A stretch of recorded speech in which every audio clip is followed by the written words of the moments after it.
Alors du coup, pour l'exercice 1 du TD2, on vous donne la vitesse de disparition de NH3 et on vous dit que c'est 0,24 mol par litre par seconde. Or, on a vu dans le cours que la vitesse de disparition d'un réactif, c'est son coefficient stoichiométrique fois la vitesse de réaction. Donc ici, du coup, c'est 4 fois V. Donc V, du coup, c'est 0,24 divisé par 4, ce qui fait 0,06.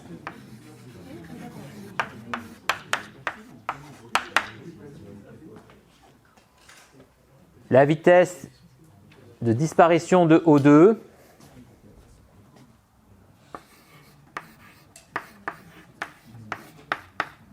donc c'est 5 fois la vitesse de la réaction. Donc ici, ça me fait donc du 0,3 mol par litre par seconde. La vitesse de formation de l'eau,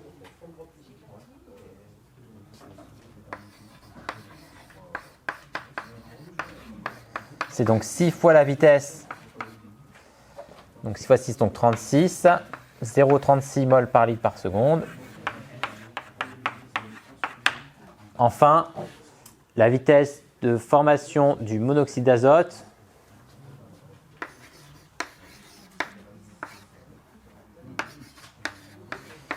qui est donc 4 fois la vitesse de réaction, ça fait donc du 0,24 mol par litre par seconde. Alors du coup, dans l'exercice 2, on fait plusieurs expériences. On vous donne les concentrations initiales, on vous donne la vitesse initiale. Donc là, on va utiliser du coup la méthode de la vitesse initiale. Donc, on dit tout d'abord que la réaction admet un ordre. Donc c'est-à-dire qu'on peut écrire la vitesse comme une constante de vitesse fois la concentration en périodate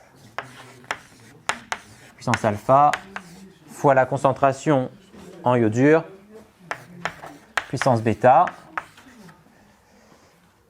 Et donc, si on applique ça à la vitesse initiale, donc on a les concentrations initiales qui sont données dans le tableau.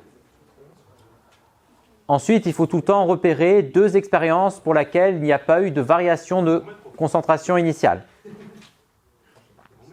Donc, par exemple, si je veux déterminer alpha, ici, il faut trouver une expérience pour laquelle la deuxième concentration n'a pas varié, mais celle-ci a varié. Donc, par exemple, si je prends 1 et 2.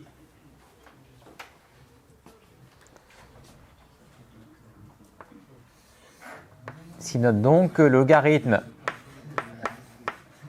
de V01, c'est logarithme de K plus alpha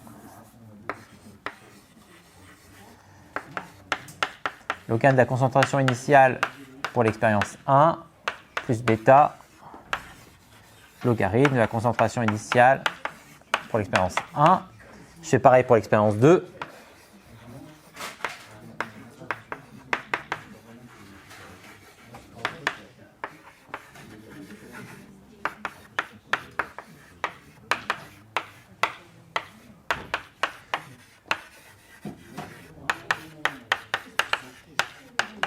Je fais la différence des 2 équations. Donc si je fais celle-ci moins celle-ci, ça va simplifier. Et ça va simplifier puisque la concentration I moins l'expérience 1 et l'expérience 2 sont les mêmes. Donc il me restera du coup logarithme donc du rapport des vitesses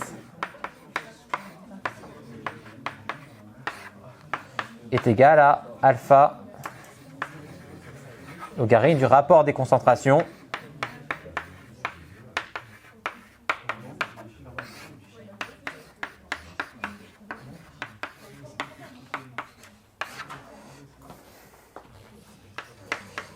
ce qui fait donc que alpha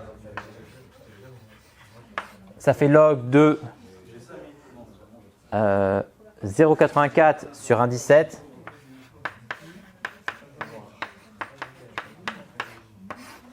divisé par logarithme de 3,8 sur 4,5.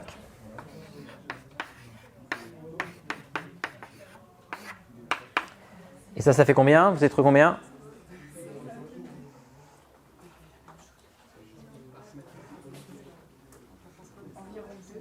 Ça fait environ 2.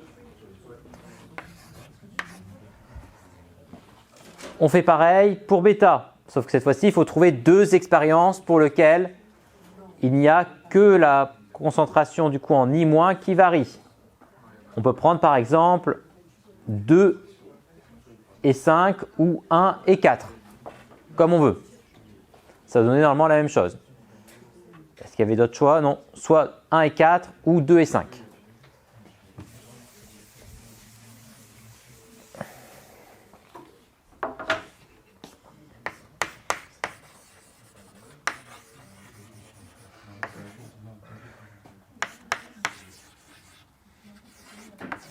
J'ai dit que je prenais quoi? 2 et 4, 2 et 5? Allez, 2 et 5.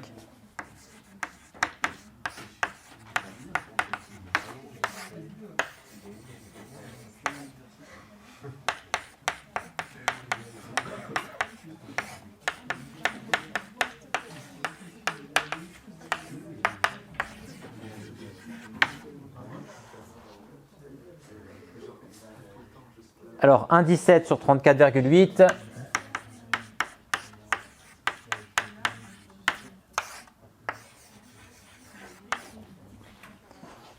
Et 3 sur 7. Ça fait à peu près 4. Et donc au final, on a donc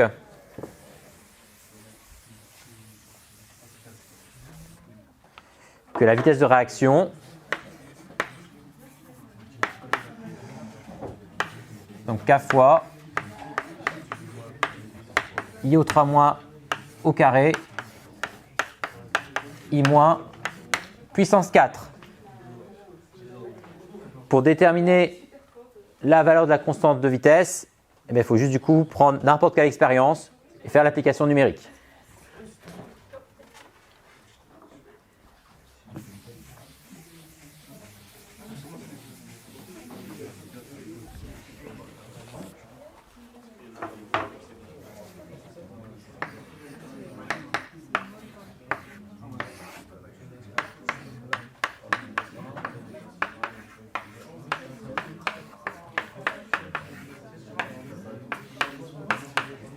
Je vais en prendre une qu'on n'a toujours pas utilisée, la 3. Donc ça fait 3 10 puissance 8. 3 10 puissance moins 8. Sur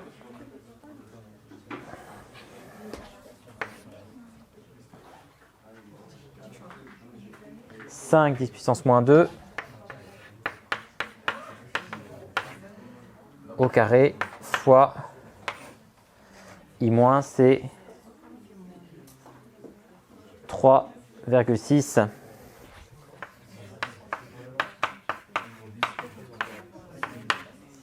puissance 4.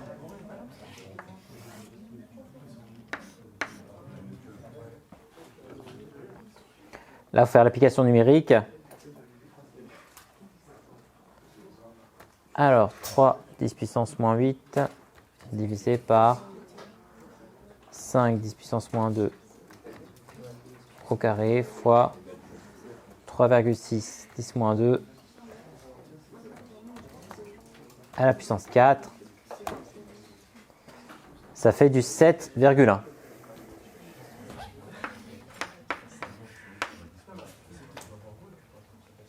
4, 8.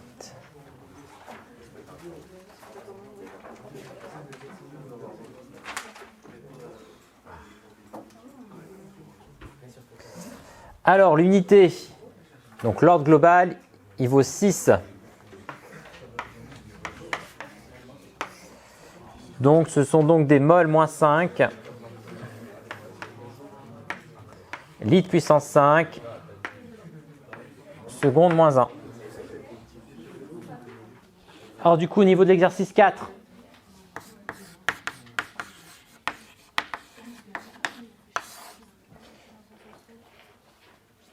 donc on vous dit que la réaction, elle est d'ordre 1 par rapport à chacun des réactifs.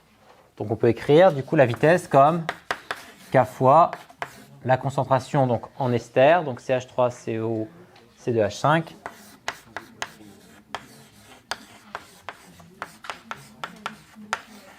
puissance 1 fois H au moins puissance 1.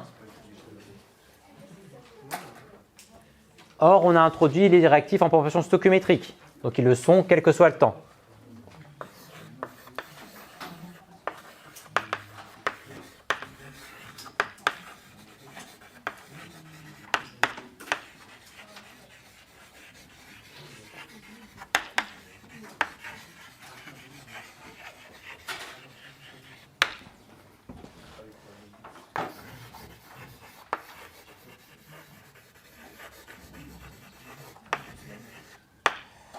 Et donc, quel que soit le temps t, on a la concentration en ester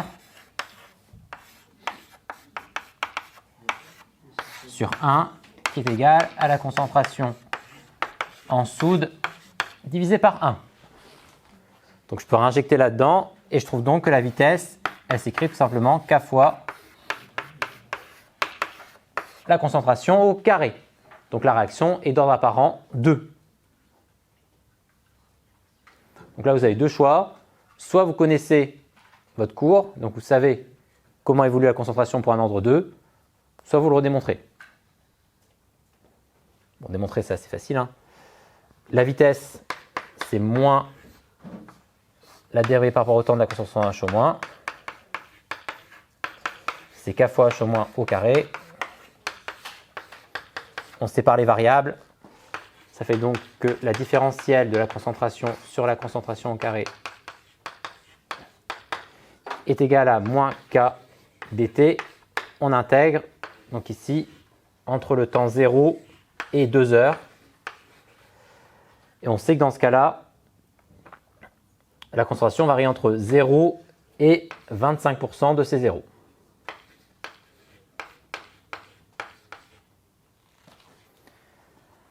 « 1 sur x carré s'intègre en moins 1 sur x. Donc on a au final donc moins 1 sur 0,25 fois C0 plus 1 sur C0 qui est égal à moins K fois 2 heures.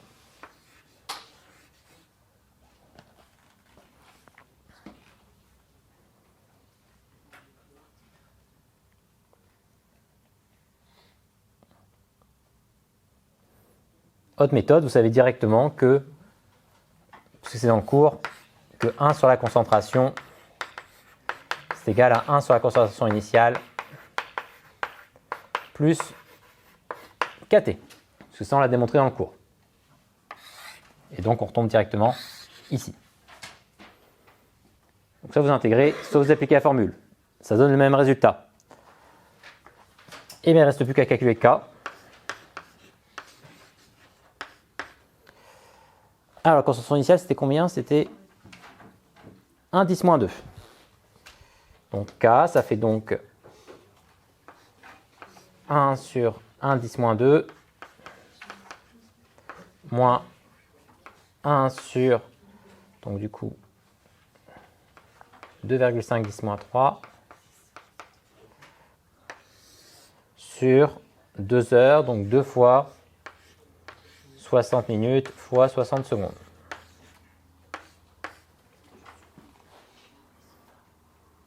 Et il y a un moins, parce qu'ici il y a un moins. Alors ça nous fait combien ça?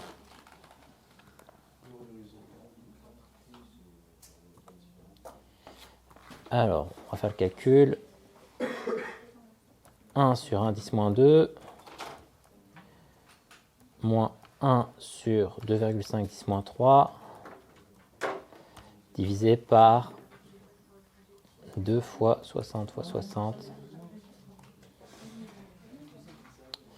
C'est le truc même 4,2 10 moins 2? C'est ça? 4,2 10 moins 2?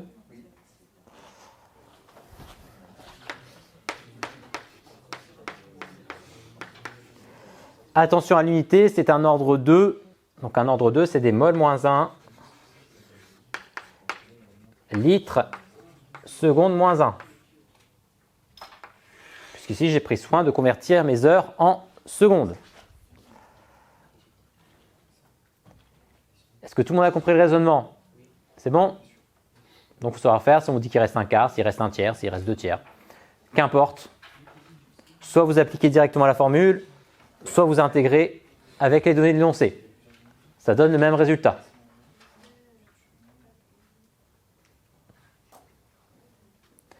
Reste à calculer le temps de demi-réaction. Ici, on ne vous demande pas de le démontrer. Donc ne perdez pas du temps à le démontrer. Lisez bien la question, est-ce que c'est marqué démontrer ou calculer juste? C'est pas la même chose. Ici, c'est marqué en déduire la valeur. Donc on ne vous demande pas de démontrer. Donc vous savez directement que le temps de demi-réaction pour une réaction d'ordre 2, c'est... Vous en souvenez?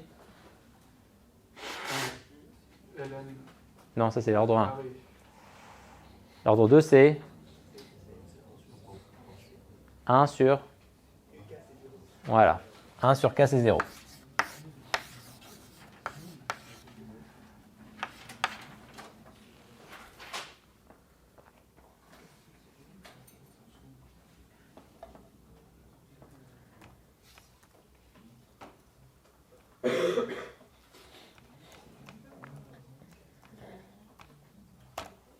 Ça fait 2500 secondes. Voilà.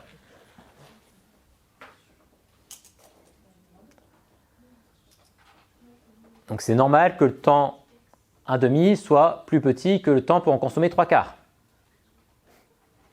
Pensez-y pour vérifier que vous n'êtes pas trompé.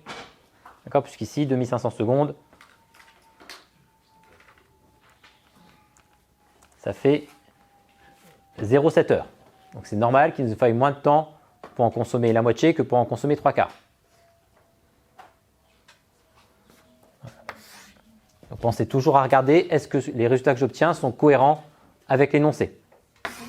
Alors du coup, pour l'exercice 5, on vous demandez établir, c'est-à-dire qu'il faut démontrer les relations. Alors, à l'ordre 0, donc la vitesse, elle s'écrit moins 1 sur le coefficient stoichiométrique. Ici, le coefficient stoichiométrique vaut 1 fois la dérivée de la concentration. Voilà. Je vais l'appeler ester pour que ce soit plus simple, sur dt. Voilà. Ordre 0.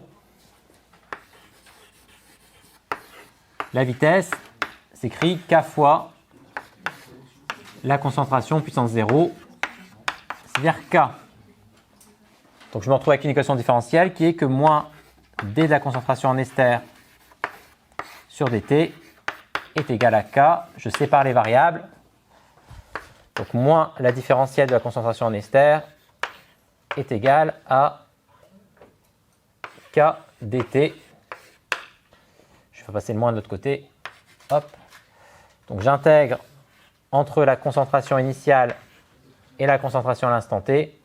J'intègre entre 0 et t.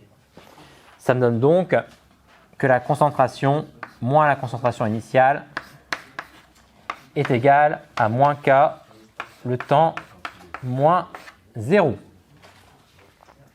Donc au final, la concentration, c'est la concentration initiale moins kT.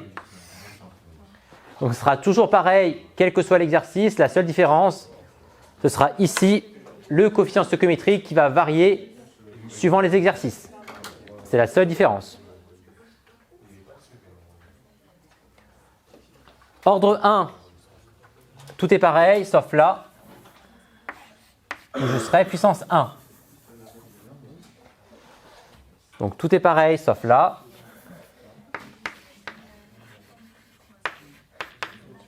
Donc je me retrouve avec la différentielle de concentration en ester sur la concentration en ester.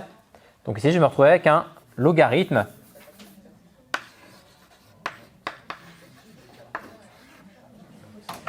Et donc au final, je me retrouve avec logarithme népérien de la concentration est égal à logarithme népérien de la concentration initiale moins kT. J'attire quand même votre attention sur le fait ici c'est un logarithme népérien. Et donc il faut savoir sur calculatrice à la fois faire les logarithmes népériens et à la fois faire les logarithmes de base décimale. Parce que des fois on utilise les ln, des fois on utilise les log. Donc ne confondez pas les deux. Ordre 2, ça ne change pas. Ça change du coup à l'ordre 2. C'est un carré. Donc ici on a un carré. Donc ici on a un carré.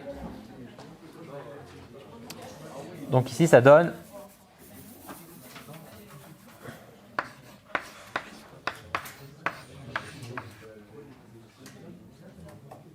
moins 1 sur la concentration plus 1 sur la concentration initiale égale moins kT.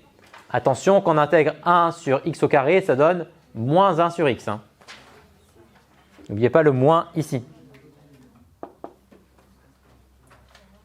Et donc au final, ça donne donc que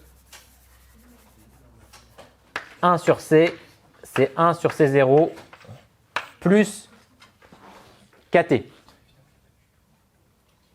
Donc 3 expressions. À l'ordre 0, la concentration égale la concentration initiale moins kT. À l'ordre 1, la concentration, logarithme népérien de la concentration égale logarithme népérien de la concentration initiale moins kT. À l'ordre 2, 1 sur C égale 1 sur C0 plus kT.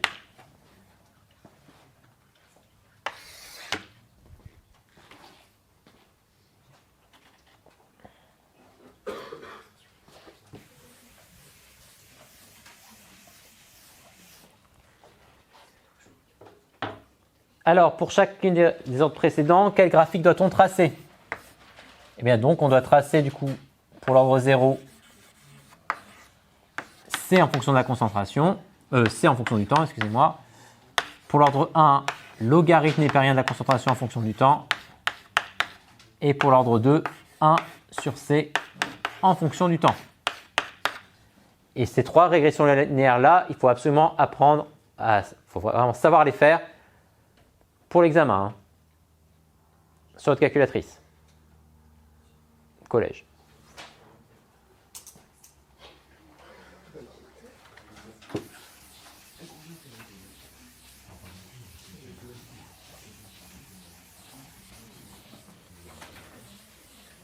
Donc on va les faire.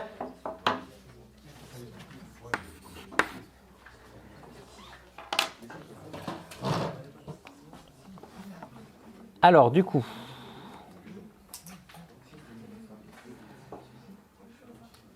pour l'ordre 0, on va tracer 0, 100, 200, 400, 800, 1200, 1600, 2000, 2500.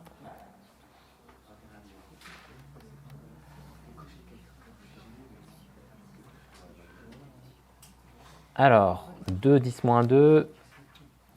1,8 10 moins 2, 1,65 10 moins 2, 1,45 10 moins 2, 1 10 moins 2, 0,180 10 moins 2, 0,404 10 moins 2, 0,271 10 moins 2 et 0,164 10 moins 2. Oh, 10 moins 2, oui.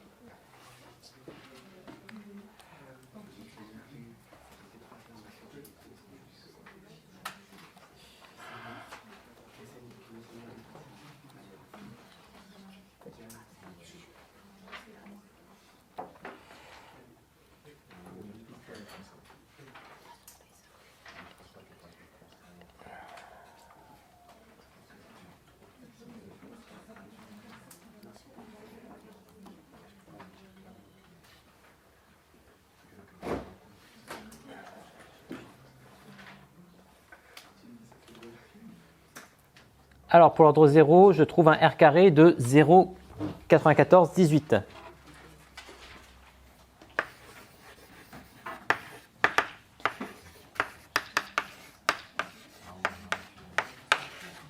Conclusion, ce n'est pas un ordre 0.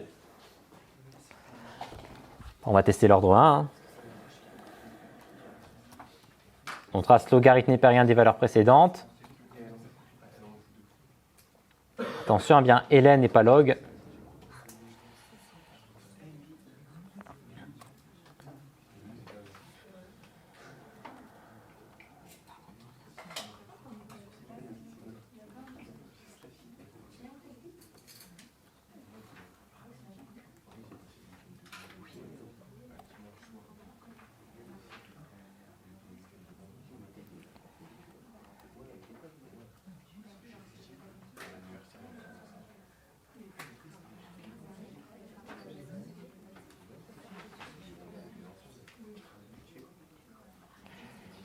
Là, je trouve un R carré de 0,9967. On est quand même beaucoup mieux.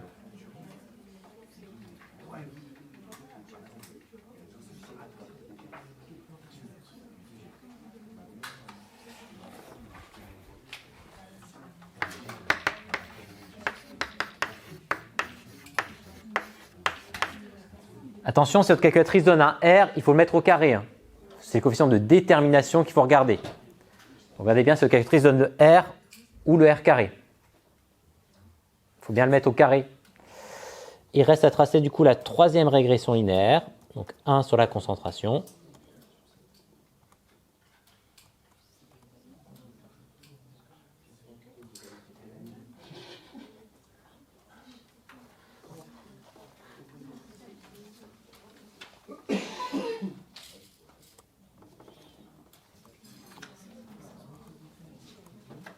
On fait la régression linéaire.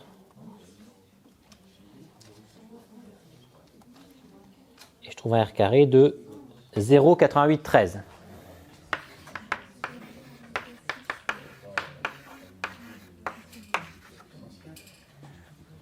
Conclusion, la réaction est d'ordre 1. Attention, toutes les réactions ne sont pas d'ordre 1. Hein. Il y en a qui ne sont pas d'ordre 1. Oui. Comment ça? J'arrive après.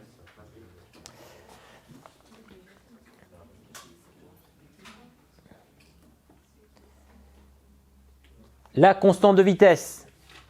Donc ici, la pente, c'est directement K, enfin moins K. Donc je prends mon ordre 1, je regarde ma pente.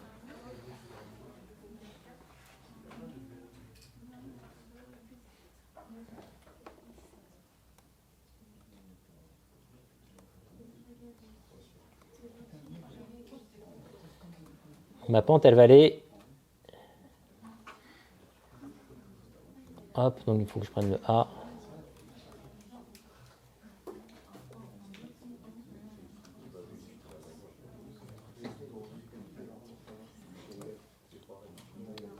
« 1,01 10-3.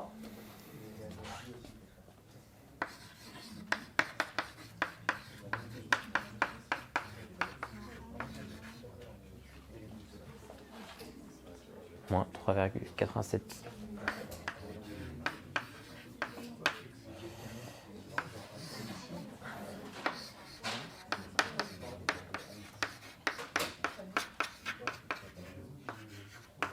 Alors c'était des secondes, donc ça donne du coup des secondes moins 1, puisqu'ici j'ai un ordre 1. Attention, hein, l'unité dépend de l'ordre de la réaction. Si c'est parce que c'est un ordre 1, que c'est des secondes moins 1.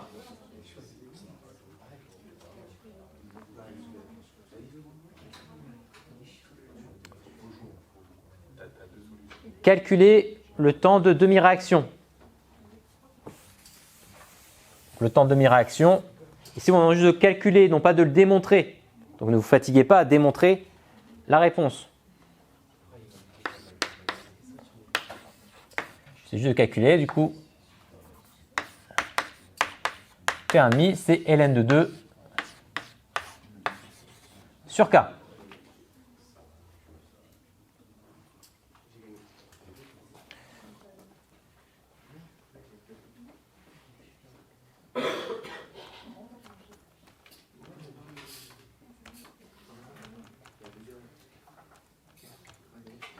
Ça me fait du 686 secondes.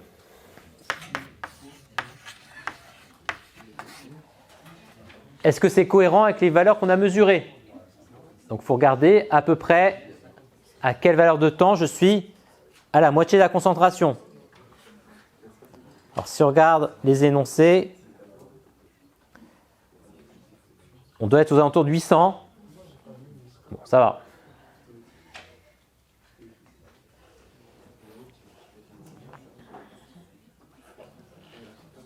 En tout cas, c'est le bon ordre de grandeur. Que devient ce temps pour une concentration qui est différente? Il ne change pas puisque le temps de demi-réaction ne varie pas.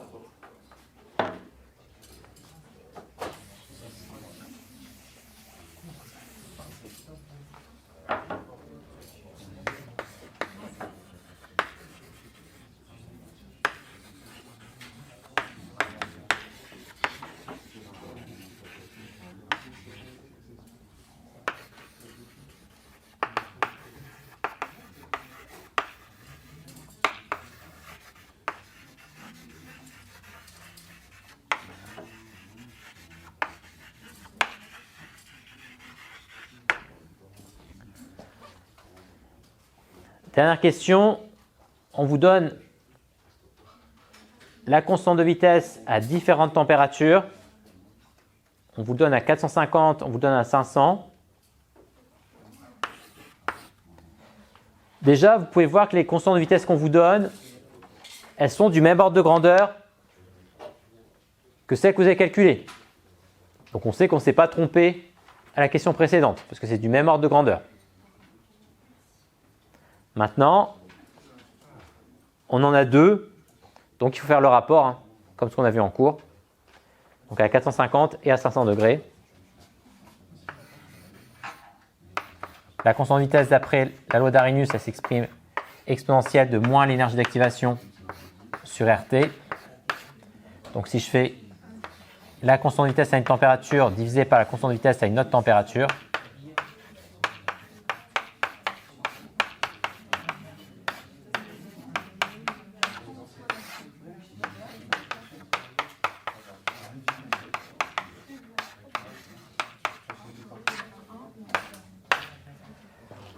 on passe au logarithme népérien.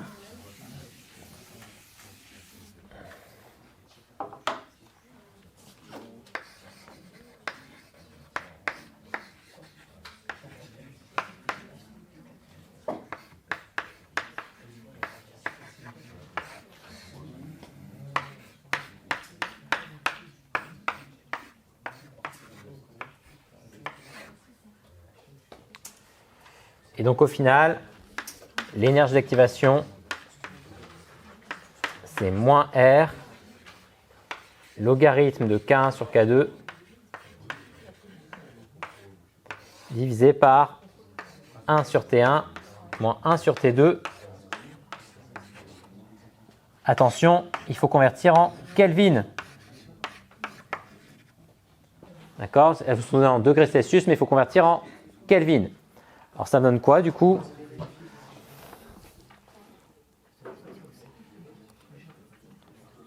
Alors, logarithme népérien de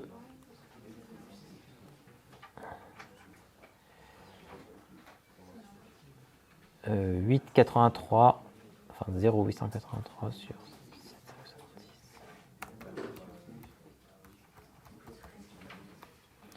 divisé par 1 sur,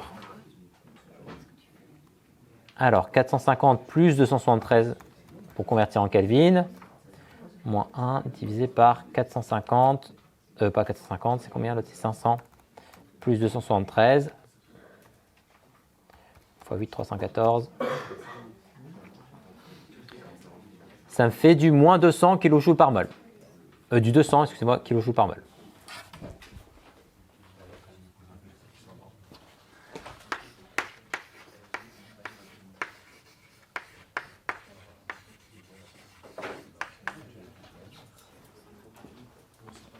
Et donc, ça conclut cet exercice.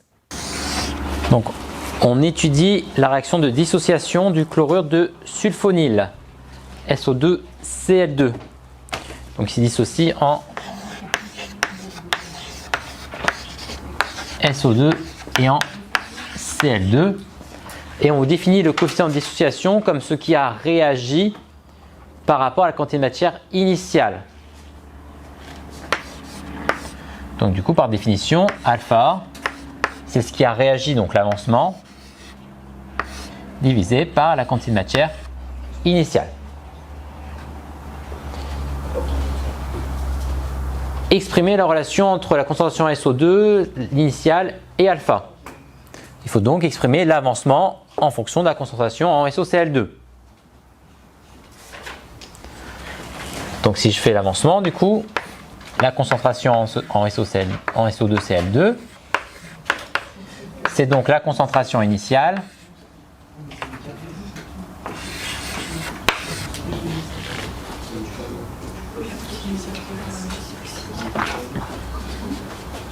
donc moins l'avancement. D'accord, parce que comme c'est un réactif, dans mon tableau d'avancement, ça me donnait du coup la quantité initiale moins une fois l'avancement.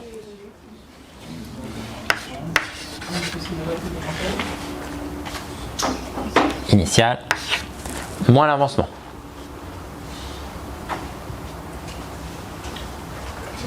Comme on a la concentration, du coup c'est l'avancement divisé par le volume.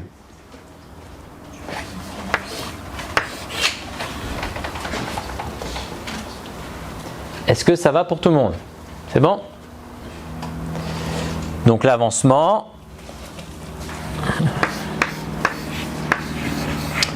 c'est donc le volume que multiplie la concentration initiale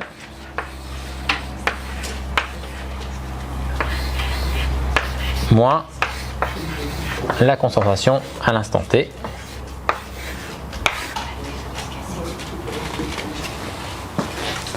Forcément, ce qui a réagi, c'est ce qu'on avait initialement, moins ce qui nous reste.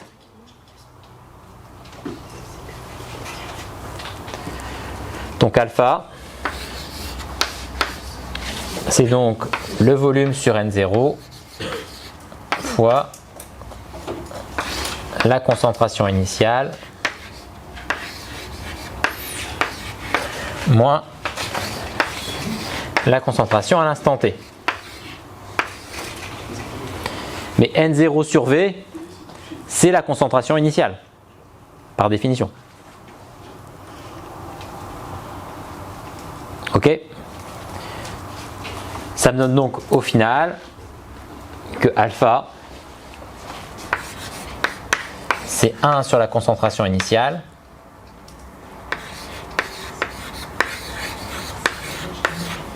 fois la concentration initiale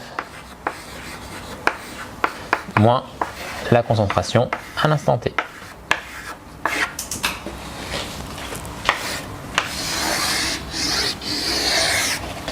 Est-ce qu'il y a des questions particulières là-dessus?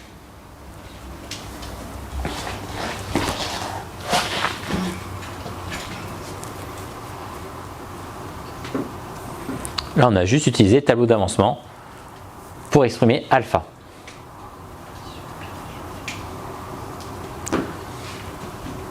Maintenant, on vous dit, en supposant que la réaction est d'ordre 1, on vous demande d'établir l'expression du coup de alpha en fonction de t.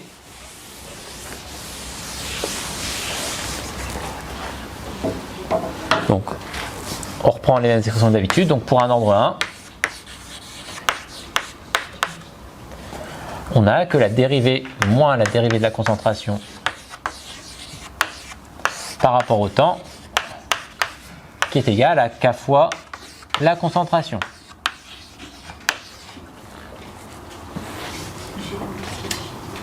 Monsieur, Oui.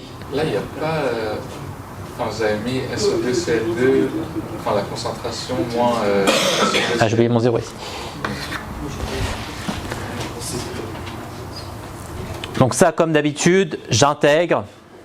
Je ne vais pas le refaire encore une fois, on l'a déjà fait plusieurs fois. Ça donne donc que la concentration à SO2 à l'instant T, c'est égal à la concentration initiale au logarithme népérien. C'est égal au logarithme népérien de la concentration initiale moins kt. On dit un ordre 1, c'est ça, hein? Voilà.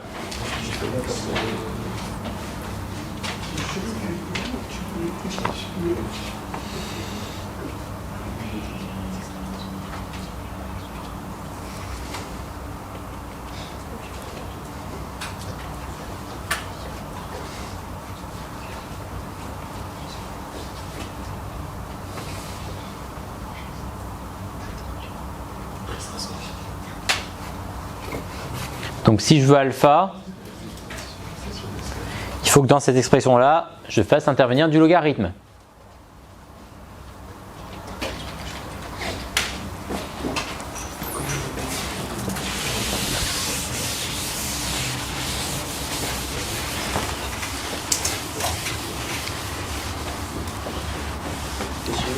Oui. Comment V sur N0 c'est devenu 1 sur S? Parce que la concentration initiale, c'est la quantité de matière initiale divisée par le volume. D'accord? Alors du coup cet alpha là, si je simplifie, ça me fait 1 moins la concentration sur la concentration initiale.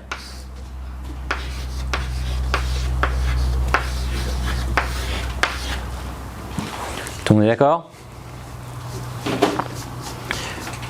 Logarithme moins un autre logarithme, c'est le logarithme des rapports. Donc on a du coup ln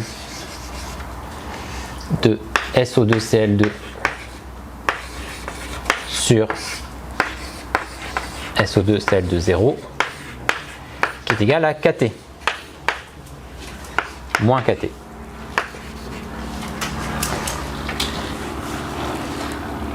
Mais comme alpha c'est 1 moins ça, c'est-à-dire que le rapport, eh bien c'est 1 moins alpha.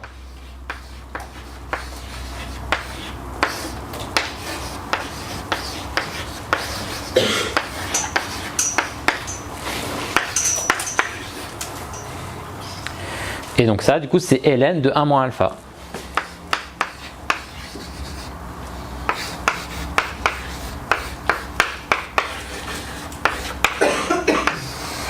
Et donc ici, la régression linéaire à faire, c'est ln de 1 moins alpha en fonction de t.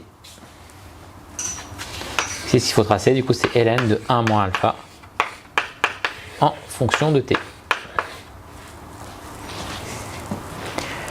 Est-ce que ça va pour tout le monde?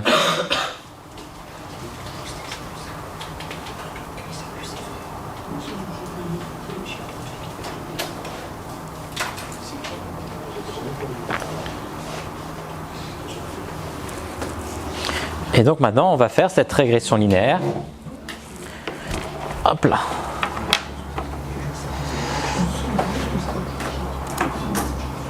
Alors, on y va.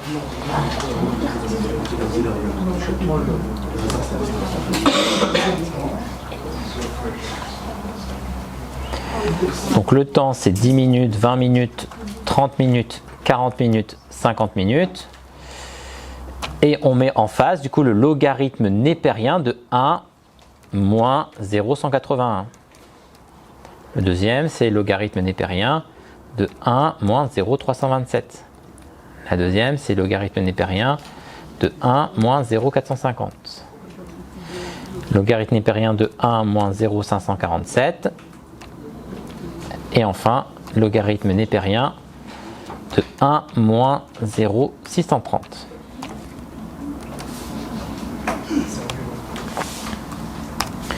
On trace la régression linéaire. Hop. Ça fait une belle droite. Et on ajoute une courbe de tendance.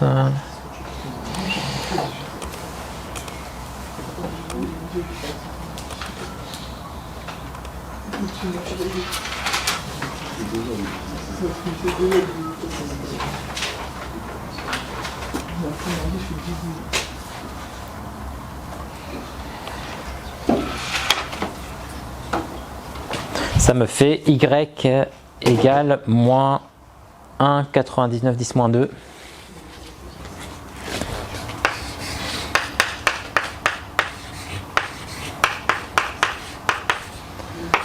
x plus au moins 4,22 10 moins 4.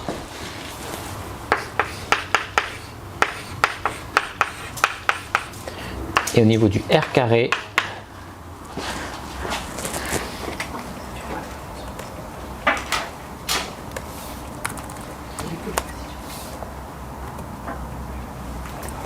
j'ai un r carré de 0, 1, 2, 3, 4, 9 et 1, 6.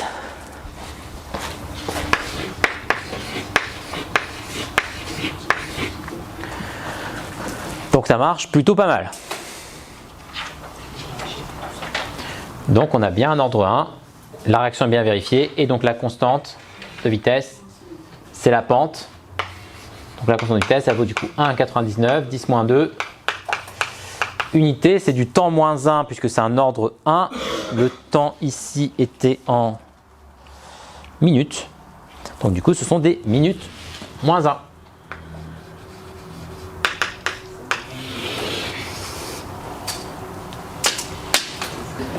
Alors du coup pour l'exercice 7,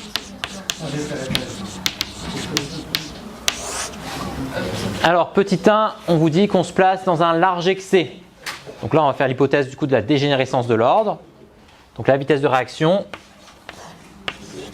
elle s'écrit K fois, donc la concentration en étain, puissance P, la concentration en fer, puissance Q. Donc lequel est en excès? C'est le fer qui est en excès.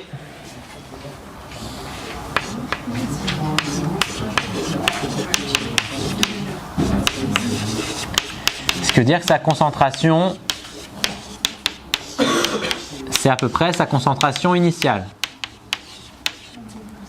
Donc je peux donc réécrire la vitesse comme K fois la concentration initiale en fer 3+, fois la concentration en étain puissance P.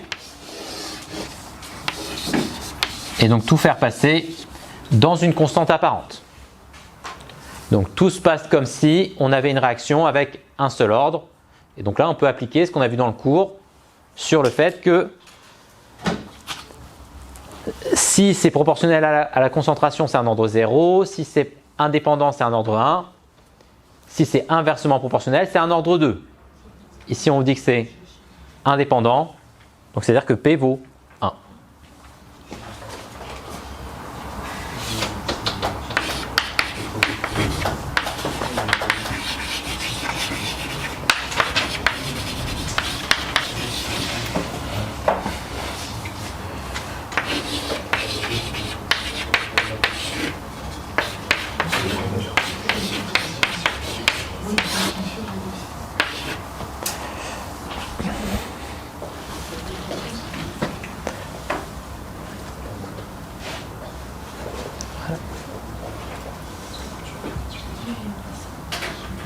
Oui. Oui, parce que sinon, si c'est indépendant de la concentration initiale, mais que sur cette formule-là, on n'a pas vu dans le cours. On a vu quand il n'y avait qu'une seule concentration dans le cours. Si on a plusieurs qui varient en même temps, on peut avoir une sorte de compensation entre les deux, et du coup le fait que ça ne varie pas, sans avoir un ordre 1. Ok? Donc là, il faut d'abord montrer ça, qu'on peut écrire la vitesse comme une constante fois une seule concentration, et là on peut appliquer les résultats du cours. Parce que ça, du coup on a fait ça avec une seule concentration qui varie, pas les deux en même temps. Alors dans une autre série d'expériences, on réalise des mélanges stoichiométriques de différentes concentrations. Ceci, donc les mélanges sont stoichiométriques. Donc on n'est plus dans la dégénérescence de l'ordre.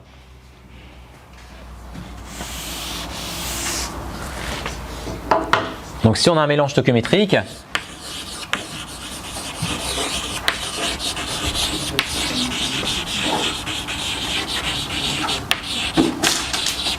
dans ce cas-là, ça veut dire qu'on a la concentration en fer divisé par 2 qui est égale à la concentration en étain.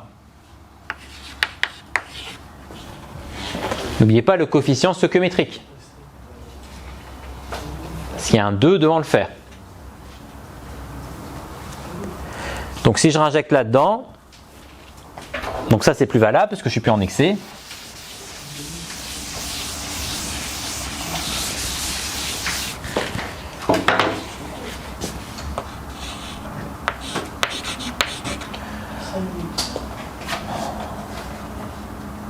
Après on vous dit quelle concentration.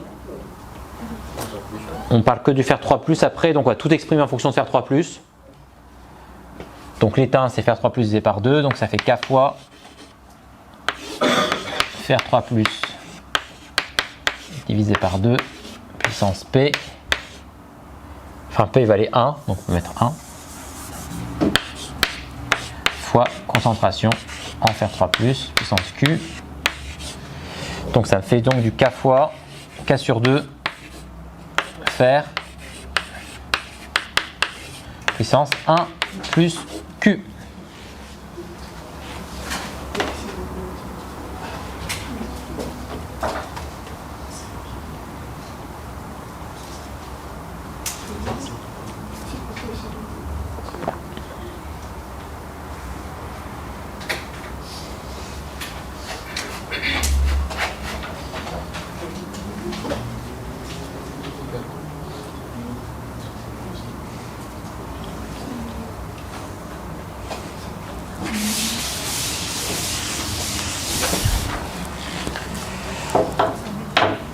Alors, on vous demande d'établir l'expression reliant T1,5. Donc là, il faut intégrer.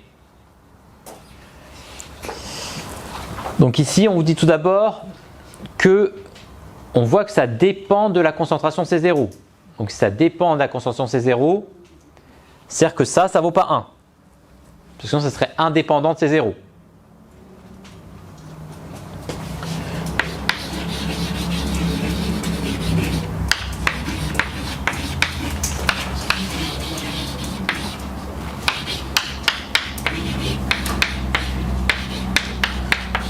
C'est-à-dire que l'ordre Q il est différent de 0.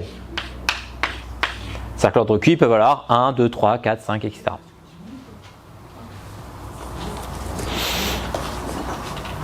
Une fois qu'on a dit ça, du coup on peut intégrer, puisque la vitesse, par définition, c'est moins 1,5 de la dérivée de la concentration par rapport au temps. Et là, vous allez m'oublier le 1,5, comme d'habitude.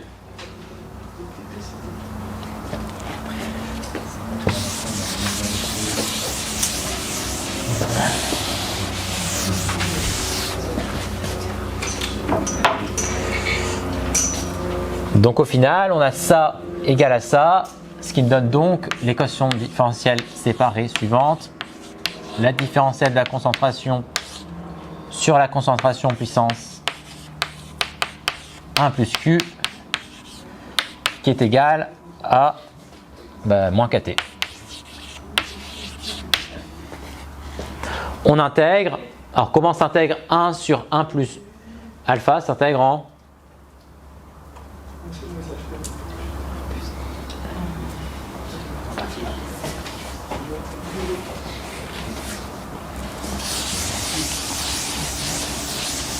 bon, 1 sur x au carré, ça s'intègre en moins 1 sur x. 1 sur x au cube, ça s'intègre en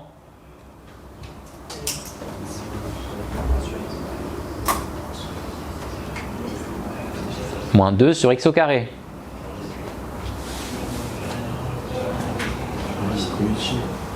Et donc ici, 1 sur 1 plus q, ça s'intègre en moins q sur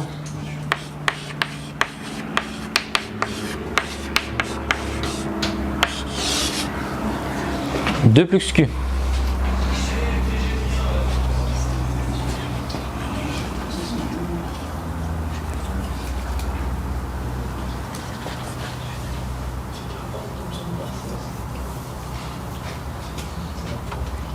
Sur q, je crois.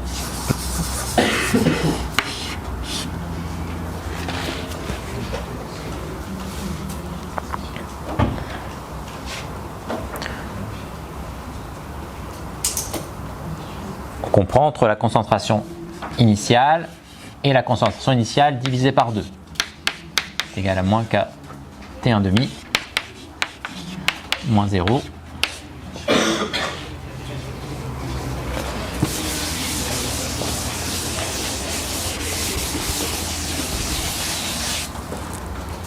Et donc au final, on a du coup moins Q facteur de 1 sur C0 puissance Q moins sur 2.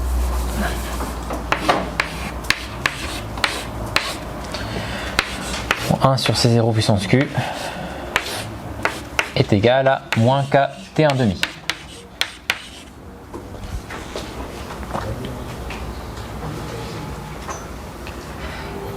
Et on dit que T1,5 est divisé par 4 lorsqu'on multiplie C0 par 2.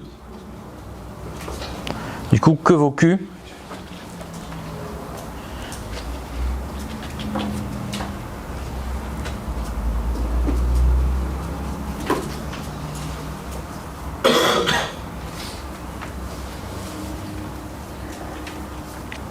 Vous n'arrivez pas à voir? On va continuer à développer dans ce cas-là. Donc du coup, T1,5, les moins se simplifient. Il me reste donc Q. Il me reste du coup 2 puissance Q moins 1.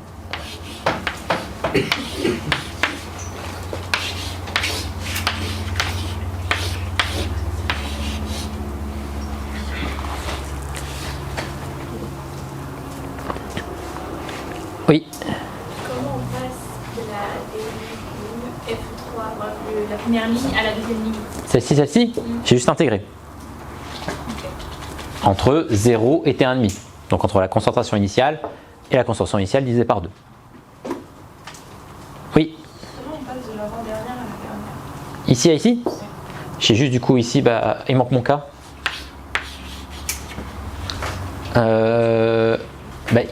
Ici donc ça, du coup c'est 2 puissance Q sur ces 0 puissance Q. D'où ça.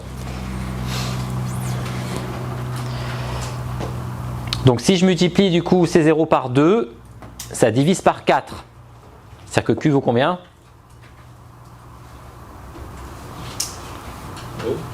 2. Parce que 2 puissance 2, ça fait 4.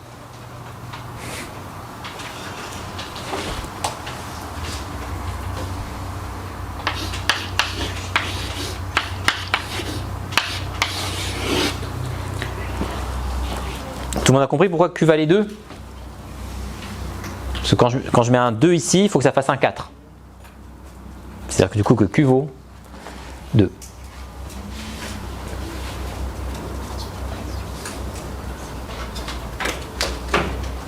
Ça perturbe quelqu'un? Ça va? Oui? Parce qu'on dit que c'est dans l'énoncé. On dit que si on multiplie par 2, ça divise le temps par 4. D'accord? Donc si je veux un 4 en mettant un 2 ici, il faut que Q vaille 2. Sinon ça ne marche pas.